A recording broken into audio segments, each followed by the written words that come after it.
I start today with the war on you. That's right, the war on you. That's where we're starting today. I mean, we talk about all kinds of wars, this war, that war. I mean, the government always has some kind of war it wants to talk about, but the biggest one of all, they don't want you to discuss or even recognize. They want you to stare blankly into your phone, drool at the TV while binge watching some movie about Pride Month, and keep your mouth shut. Silence, peasant. The mindless bobbleheads on MSNBC and CNN chortle at the hopeless little conservatives always worried about their silly rights and freedoms being attacked when they assure us the government is doing everything it can to help us. They chortle like the sheep they are, being led to slaughter. They just don't understand at all. When the war is being waged on center-right America runs out of targets, they will be the ones in the crosshairs. I mean, there was the war on drugs, right? That really went well. Just ask the folks in Portland, in Denver, and Chicago. I think it's pretty safe to say the Sinaloa cartel and all the others have been cashing in nicely on that fiasco. The war on poverty began in 1965.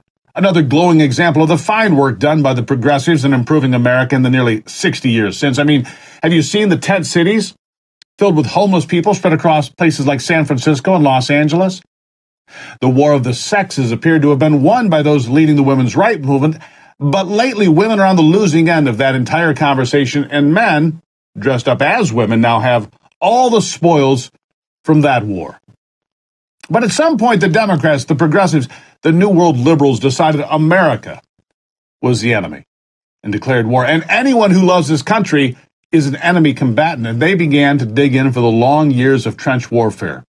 They prepared the battle plans, executed well-timed attacks, and began to make progress on their anti-America agenda. The wars are now being fought on many fronts, and those being targeted include parents. Parents looking out for the well-being and mental health of their children. Schools themselves have ended up on the front lines of the culture wars, where left-wing extremists demand the lessons include only the radical ideas they support.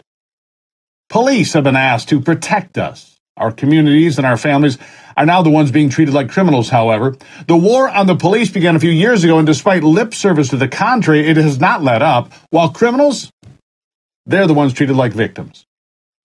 Christians and Jews have found themselves on the receiving end of numerous attacks by the self-righteous lefties who declare them and their churches to be purveyors of hate for actually having standards and moral guidelines that they adhere to.